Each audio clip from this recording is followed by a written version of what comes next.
यूं जमी पर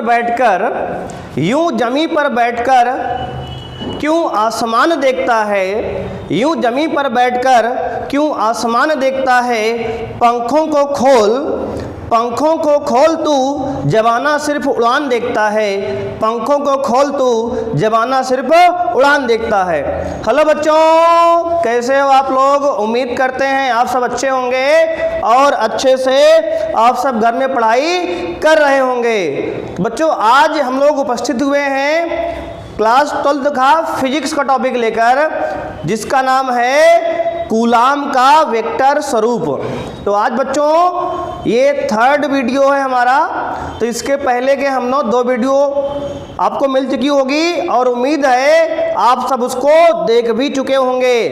तो बच्चों आइए शुरू करते हैं 3rd पार्ट, कूलाम्स लॉ का वेक्टर स्वरूप। तो कूलाम के नियम के बच्चों आज हम लोग बात करेंगे वेक्टर स्वरूप की, जो एग्जाम में लगभग 7 से 8 बार लगातार पूछा गया है। तो बहुत ही इम्पोर्टेंट टॉपिक है कूलाम का वेक्टर स्वरूप। तो बच्चों ध्यान से आप एक एक बात को सुनेंगे और कॉपी में उसको नोट भी करेंगे। तो आइए बच्चों शुरू करते हैं कूलाम का वेक्टर स्वरूप।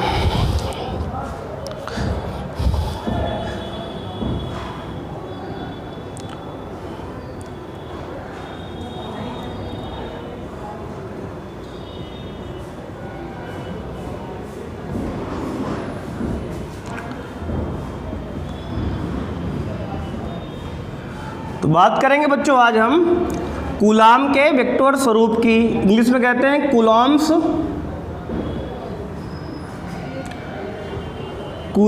लॉ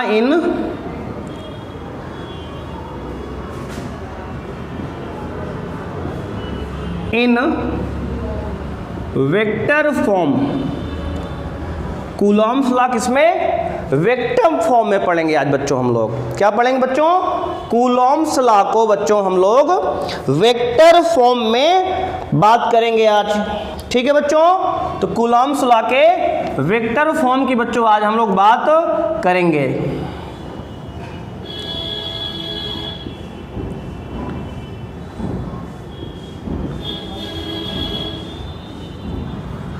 तो बच्चों बात करते हैं, जैसा कि आप जानते हो, मान लो इसके लिए क्या करो बच्चों, मान लो 2 आवेश, एक Q1 आवेश है बच्चों, एक Q2 आवेश है, दोनों ही एक ही प्रकृति के मान ले लो, या दोनों आप पॉजिटिव ले लो या फिर दोनों नेगेटिव ले लो, या एक पॉजिटिव और एक नेगेटिव ले लो, जैसी आपकी इच्छा हो आप बिल्कुल स्वतंत्र हैं, ले सकते हो सबसे पहले, है ना बच्चों। तो हमने क्या किया, एक पॉजिटिव और दूसरा भी पॉजिटिव ले लिया, हमने 2 प्लस धनावेश ले लिए। अब बच्चों बताओ, अगर 2 प्लस धनावेश हैं तो क्या करेंगे, आपस में एक दूसरे को रिपेल करेंगे, है ना बच्चों, प्रतिकर्षित करेंगे, ये तो आप जानते ही हो, है ना बच्चों। तो 2 आवेश क्या करेंगे बच्चों, रिपेल करेंगे। तो ये वाला इस Q1 वाले आवेश पे Q2 एक बल लगाएगा, उसको लिखेंगे हम लोग फोर्स ऑन 1 ड्यू टू 2 वाले आवेश, F12। बच्चों F12 क्या है, force on first charge due to second charge, यानी कि पहले वाले आवेश पर दूसरे वाले आवेश के कारण बल। ठीक है बच्चों, इसको अभी हम लिख देते हैं। इधर जो है दूसरे फोर्स लगाया कौन बच्चों, पहला लगाएगा, पहले पर दूसरा फोर्स लगाया F12, दूसरे पर पहला फोर्स लगाएगा F21। बच्चों कितना, F21, force on 2 due to 1, force on 2 due to 1। ठीक है बच्चों, अब बात करेंगे, मान लेते हैं इनके बीच की दूरी स्मॉल r है। ठीक है बच्चों, मान लेते हैं कि इन आवेशों के जो बीच की दूरी है बच्चों कितनी है, मान लेते हैं स्मॉल r है। ठीक है बच्चों, तो अब यहाँ पे हमने क्या बताया बच्चों, F12 क्या होता है, तो लिखेंगे F12 का मतलब है पहले आवेश पर यानी Q1 आवेश पर लिख लो बच्चों, कैसे? Q1 आवेश पर Q2 आवेश के कारण बल। ठीक है बच्चों, Q1 आवेश पर Q2 आवेश के कारण बल, उसको हमने बच्चों क्या कहा? F12 कहा। ठीक है बच्चों, अब बात करेंगे F21 की। तो बच्चों F21 क्या है? तो लिखेंगे इसमें Q2 आवेश पर Q1 आवेश के कारण बल। ठीक है बच्चों, Q2 आवेश पर Q1 आवेश के कारण बल। ठीक है बच्चों, ये F21 है आपका। अब बच्चों यहाँ पे ये दोनों बल, बच्चों ध्यान देंगे, तो Q1 और Q2 दो आवेश हैं, इन दोनों क्या लगाएंगे? ये दोनों आपस में एक दूसरे पर बल लगाएंगे। क्यों? क्योंकि ये क्या है? विपरीत प्रकृति के हैं। सॉरी, एक दोनों क्या है? एक Q1 भी प्लस है, Q2 भी प्लस है। अगर दोनों विपरीत होते तब भी लगाते बल ये। हालांकि यहाँ तो क्या है, दोनों समान प्रकृति के हैं, तब भी लगाएंगे। हालांकि यहाँ पे प्रतिकर्षण बल होगा बच्चों, ध्यान दे रहे हो ना, क्योंकि दोनों क्या हैं? एक ही प्रकार के हैं, तो इसलिए क्या होगा? यहाँ पर प्रतिकर्षण होगा। और मान लो अगर दोनों एक प्लस एक माइनस होते तो क्या होता? आकर्षण बल होता। अब ये बल तो मान लो ये वाला उस पे लगाएगा इस डायरेक्शन में, ये वाला आवेश Q2 Q1 पे लगाएगा इस डायरेक्शन में फोर्स बच्चों। अब इनकी डायरेक्शन भी दिखाई जाएगी, क्योंकि हम वेक्टर फॉर्म पढ़ रहे हैं, सदिश स्वरूप यानी वेक्टर स्वरूप पढ़ रहे हैं, तो इसमें क्या करेंगे? इसमें डायरेक्शन भी देनी होगी, यानी फोर्स की डायरेक्शन क्या होगी। तो डायरेक्शन के लिए बच्चों हम लोग एक पोजीशन वेक्टर यानी कि स्थिति सदिश का इस्तेमाल करेंगे। उसके लिए बच्चों क्या करेंगे? पोजीशन वेक्टर मान लेते हैं कि force on 1 due to 2, F12 की डायरेक्शन के लिए हमने एक वेक्टर बनाया, ऐसे कुछ वेक्टर R, वेक्टर बच्चों क्या? R21, vector R21। बच्चों वेक्टर R21 क्या है? ये R कैप 21 मतलब क्या हुआ? 2 से 1 की तरफ डायरेक्शन। कैसे बच्चों?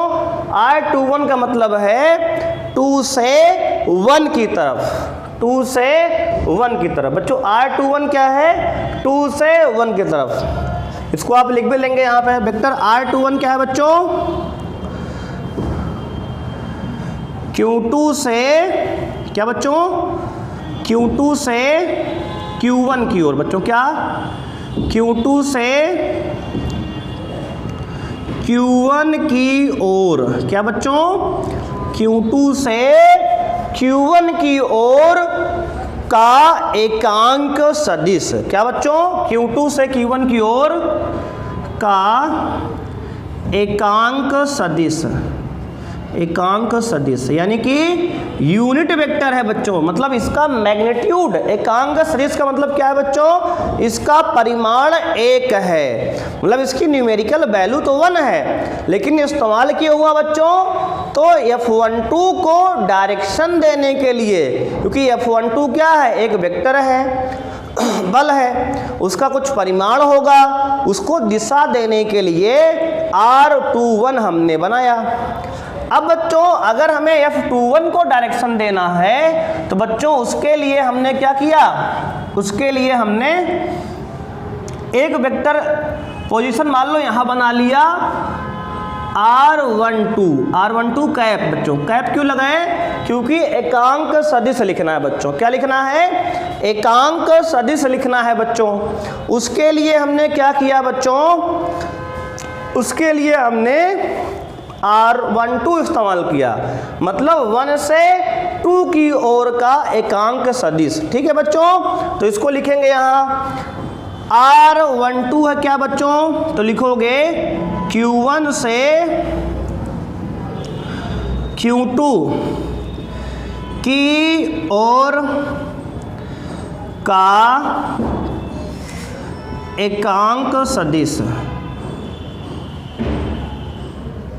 Q1 से Q2 की ओर का एकांक सदिश बच्चों। अब बात समझ में आई? एक बार हम फिर रिवाइज करते हैं पूरी बात को।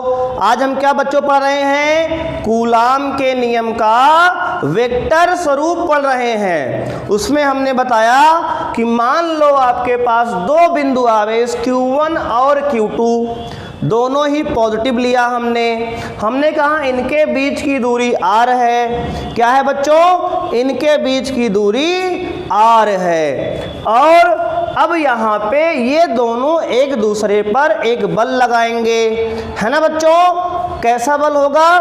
प्रतिकर्षण बल होगा, क्योंकि दोनों समान प्रकृति के हैं। तो अब फोर्स Q1 पे लगाए कौन बच्चों? Q2 लगाएगा इस डायरेक्शन में। तो हमने कहा F12 है, Q1 पर Q2 द्वारा लगाया गया बल बच्चों। क्या है? Q1 पर Q2 के द्वारा लगाया गया बल क्या है बच्चों?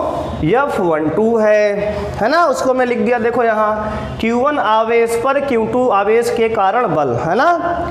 दूसरा बल Q1 के कारण Q2 पर लगा, तो फोर्स ऑन Q2 है ना, दूसरा चार्ज ड्यू टू पहले चार्ज के लिए। तो हमने लिख दिया Q2 आवेश पर Q1 आवेश के कारण बल रख दिया बच्चों, ठीक है ना? उसके बाद हमने कहा तो F12 F21 तो केवल मैग्नीट्यूड बताएंगे बच्चों। हमें तो डायरेक्शन भी चाहिए ना।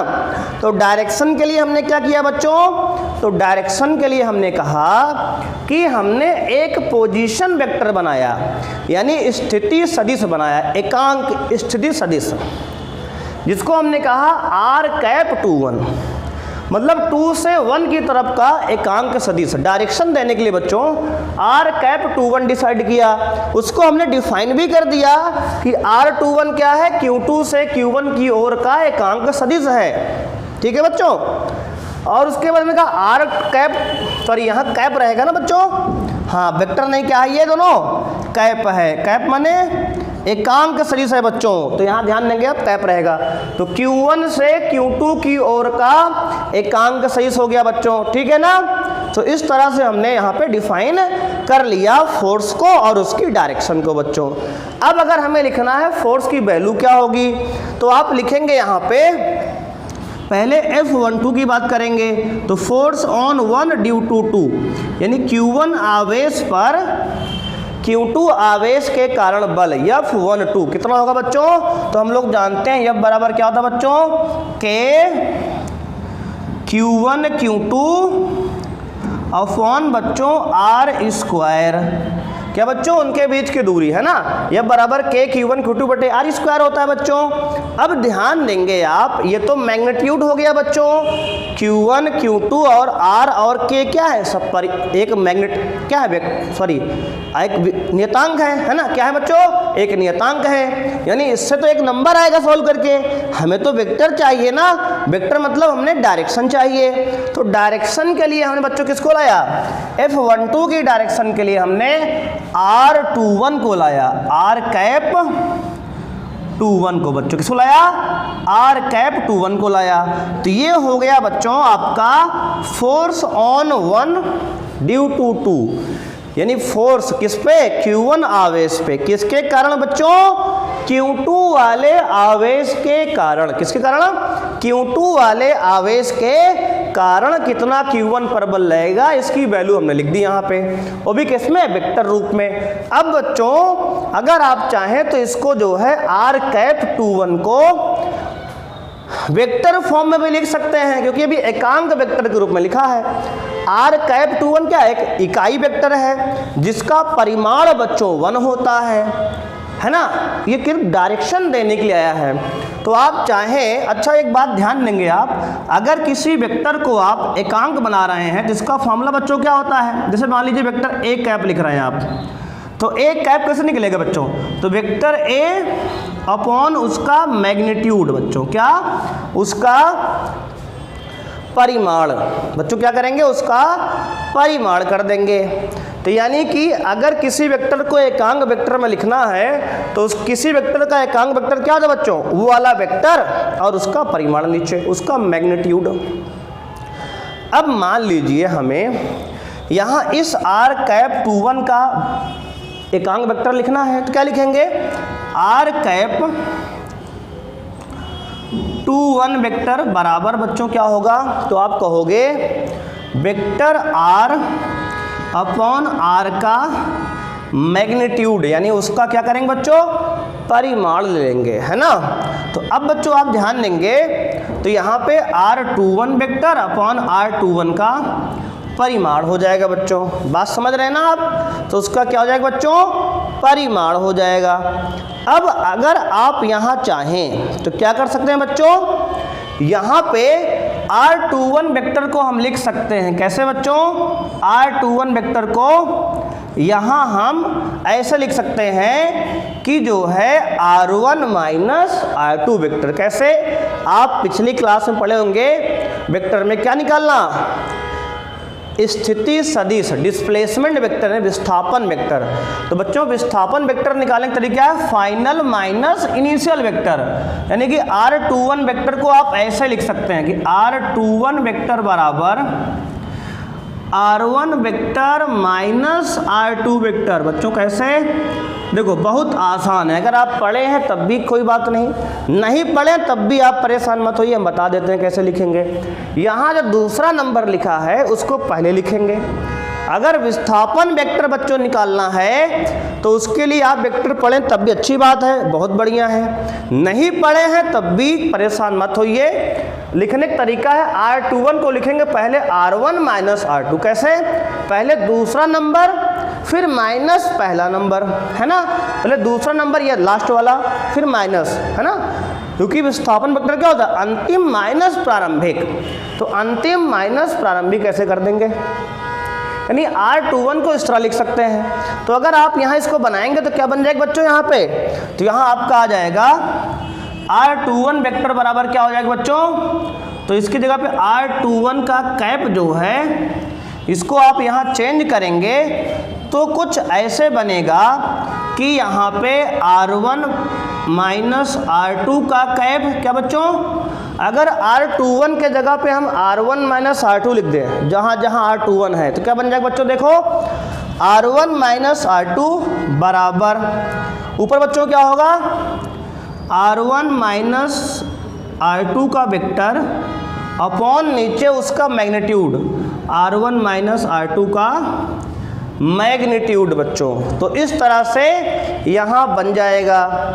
अब बच्चों ध्यान देंगे आप, अगर इसकी वैल्यू यहाँ रख देंगे, इसकी वैल्यू यहाँ रख देंगे तो क्या बच्चों आएगा, F12 बराबर हो जाएगा force on first due to second बराबर के Q1 Q2 अपॉन में, देखो बच्चों यहाँ पे r21 कैप की जगह पे हम इसको लिखेंगे बच्चों, किसको लिखेंगे, इसको, क्योंकि r कैप 21 यही तो है, तो इसकी जगह पे ये वैल्यू रखेंगे तो हो जाएगा क्या, r1 माइनस r2 का पूरा कैप बच्चों और नीचे यहाँ r स्क्वायर, है ना बच्चों। अब ध्यान दो, ये भी तो क्या है, r1 से r2 के बीच की दूरी ही तो है बच्चों, इसका मतलब यहाँ भी आप चाहे तो r1 माइनस r2 का होल स्क्वायर लिख सकते हैं, है ना, मतलब वेक्टर रूप में लिख दे रहे हैं। हालांकि यहाँ तक भी आप लिख के छोड़ सकते हैं, कोई दिक्कत नहीं है। अब ऐसा बुक में लिखा होता है तो ऐसा भी आप लिख सकते हैं, है ना, किताब में आपको मिल जाएगा, तो उसको आपको मतलब समझ में आ जाइए ना, तभी समझ में आएगा जब आप जानेंगे। तो यहाँ पे हो जाएगा r1 माइनस r2, ठीक है ना। अब बच्चों इसकी पूरी वैल्यू ये वाली हम यहाँ चिपका देंगे, मतलब रख देंगे, तो क्या बनेगा बच्चों, देखो यहाँ पे आ जाएगा F12, क्या बच्चों, F12 बराबर, ध्यान देंगे आप, है ना, बहुत आसान है बच्चों, ध्यान से आप समझिए, 100% पूरा समझ में आएगा। अब देखो F12 बराबर क्या, के Q1 Q2 अपॉन बच्चों, अब देखो ये r cap r1 minus r2 क्या है, उसकी वैल्यू ये लिखिए, r1 minus r2 vector upon r1 minus r2 का मैग्नीट्यूड बच्चों। तो ये हो जाएगा, इसकी जगह पे इसकी वैल्यू लिख देंगे ये वाली तो आएगा R1 minus R2 vector upon में, देखो दो पावर तो बच्चों ये है ना, स्क्वायर मतलब मैग्नीट्यूड ही है, तो ये दो पावर इसकी और एक पावर यहाँ से बच्चों लेंगे, ये वाली दो और एक मिलके R1 माइनस R2 का होल क्यूब हो जाएगा बच्चों। तो इसको लिख देंगे R1 माइनस R2 का होल क्यूब। ठीक है बच्चों, ध्यान देंगे आप। तो इस तरह भी इसको आप लिख सकते हैं। किसको बच्चों? F12 को। तो बच्चों हम F12 को इस तरह भी लिख सकते हैं। यानी हमने क्या किया, R2 माइनस R1, ठीक है बच्चों, R21 को, किसको? R21 को हमने R1 माइनस R2 लिख दिया। पोजीशन वेक्टर को हमने विस्थापन सदिश में चेंज कर दिया। अब देखो हमने कहा कि आर कैप का फॉर्मूला को अगर किसी वेक्टर का एकांक सदिश लिखना है तो ओ वाला वेक्टर अपॉन उसका मैग्नीट्यूड होता है। तो हमने कहा आर कैप 21 क्या होगा, R21 वेक्टर अपॉन उसका मैग्नीट्यूड होगा। अब R21 की जगह बच्चों क्या लिख सकते हैं, R1 माइनस R2 लिख सकते हैं, तो लिख दिया हमने। तो जहाँ जहाँ R21 था वहाँ वहाँ R21 माइनस मतलब R2 माइनस R1 लिख दिया। अब जो है बच्चों इसकी वैल्यू हमने इस F12 में चिपका दी लाके। तो ये वाली वैल्यू पहले हमने इसके जगह पे इसको लिख दिया, R21 को R1 माइनस R2 लिख दिया। अब हमने R1 माइनस R2 कैप की वैल्यू जो है यहाँ निकाल ली, R1 vector minus R2 vector upon R1 minus R2 का मैग्नीट्यूड यानी परिमाण, उसको हमने यहाँ पे ला के रख दिया। तो ये दो पावर पहले से थी, एक पावर इसकी, तो हो गया 3 पावर यहाँ। तो ये हमारा जो है F12 की वैल्यू बच्चों आ गई। अब बिल्कुल इसी प्रकार क्या करेंगे, हम F21 की वैल्यू निकालेंगे बच्चों, है ना। तो यहाँ तक वीडियो बच्चों आप पॉज करके नोट कर लीजिए और उसके बाद हम लोग F21 की वैल्यू निकालेंगे। आइए बच्चों बात करते हैं अब F21 के बारे में, है ना बच्चों। किसके बारे में? F21 के बारे में बच्चों। अब आपने F12 देख लिया, यानी फोर्स किस पे, पहले आवेश पे दूसरे आवेश के कारण कितना फोर्स होगा आपने देख लिया, है ना। अब बच्चों बात करेंगे F21 की। तो बच्चों F21 क्या होगा, K Q1 Q2 upon R square into, direction के लिए बच्चों कौन इस्तेमाल किए हैं, F21 के लिए R12 कैप इस्तेमाल किए हैं। तो बच्चों यहाँ क्या हो जाएगा, R12 का कैप। अब बच्चों क्या लिख सकते हैं, F21 वेक्टर बराबर लिख सकते हैं K Q1 Q2 upon R square into, यहाँ पे बच्चों क्या लिख सकते हैं, तो आप कहोगे R21 के जगह बच्चों लिख सकते हैं R2 माइनस R1 का कैप, R2 माइनस R1 का कैप अपॉन बच्चों यहाँ भी R के जगह पे R2 माइनस R1 का स्क्वायर लिख सकते हैं, है ना बच्चों। यानी कि R12 को हमने डिफाइन कैसे किया बच्चों, जैसे यहाँ R21 किया है R1 माइनस R2, वैसे ही बच्चों यहाँ पे लिख सकते हैं कि R12 बच्चों ना। तो R12 क्या होगा बच्चों, R12 वेक्टर होगा R2 माइनस R1 वेक्टर, क्या बच्चों, R2 माइनस R1। तो अब बच्चों अगर हम R2 माइनस R1 का कैप निकालेंगे क्या होगा, R2 minus R1 vector upon R2 minus R1 का परिमाण, क्या बच्चों, परिमाण, बिल्कुल पिछले की तरह, है ना। ठीक है। अब देखो, अब यहाँ पे अगर हम यहाँ क्या लिखेंगे, R2 माइनस R1 के कैप वेक्टर की इसकी वैल्यू यहाँ ये रख दें तो क्या आएगा बच्चों, तो आएगा F21, है ना। फोर्स ऑन 2, दूसरे वाले आवेश पर पहले वाले आवेश के कारण कितना बल लगता है बच्चों, R21 बराबर क्या होगा बच्चों, K Q1 Q2 अपॉन में यहाँ बच्चों क्या होगा, R21 कैप के जगह पे देखो ये R2 minus R1 vector upon R2 minus R1, तो यहाँ पर हो जाएगा R2 minus R1 vector upon R2 minus R1 का बच्चों होल क्यूब। क्यों ऐसा हुआ, क्योंकि बच्चों यहाँ पे रीजन ये है कि आपका R2 1 2 निकाल रहे हो तो R2 में से R1 घट जाएगा ना, फाइनल माइनस इनिशियल यानी अंतिम वेक्टर माइनस प्रारंभिक वेक्टर, जो कि विस्थापन वेक्टर का सूत्र होता है ना बच्चों। तो ऐसे ही हमने यहाँ पे निकाल लिया।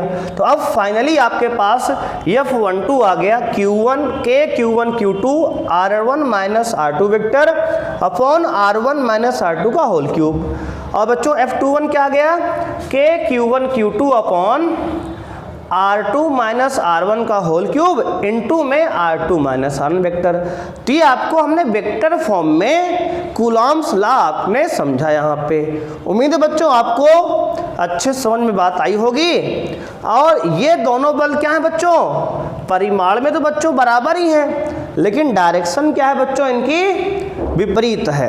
डायरेक्शन क्या है बच्चों इनकी विपरीत है। यानी आप यहाँ कह सकते हैं फाइनली, इसके बाद आप फाइनली कह सकते हैं, इसको आप वीडियो बच्चों पॉज कर नोट कर लीजिएगा कि यहाँ पे F12 वेक्टर जो है और F21 वेक्टर जो है बच्चों परिमाण में तो बच्चों बराबर है, लेकिन दिशा में क्या है, विपरीत है। इसलिए बच्चों इसको ऐसा लिख सकते हैं कि F12 वेक्टर बराबर negative of times of F21 vector, है ना बच्चों, क्योंकि परिमाण तो बराबर है लेकिन केवल बच्चों डायरेक्शन क्या है, विपरीत है। यानी अलग अलग दिशा में बच्चों दोनों बल क्या लग रहा है। अब अगर इसका दोनों बच्चों मैग्नीट्यूड निकालेंगे, परिमाण, तो F12 का परिमाण बराबर F21 का परिमाण होगा। जब परिमाण निकालेंगे बच्चों मॉड लेंगे तो माइनस क्या होगा, रिमूव हो जाएगा, हट जाएगा, है ना बच्चों। बात समझ में आई कि नहीं बच्चों। तो यहाँ इस तरह से हम लोग कूलॉम के वेक्टर नियम को जो है लिखा जाता है। तो उम्मीद होगी बच्चों ये कॉन्सेप्ट आपको समझ में आया होगा।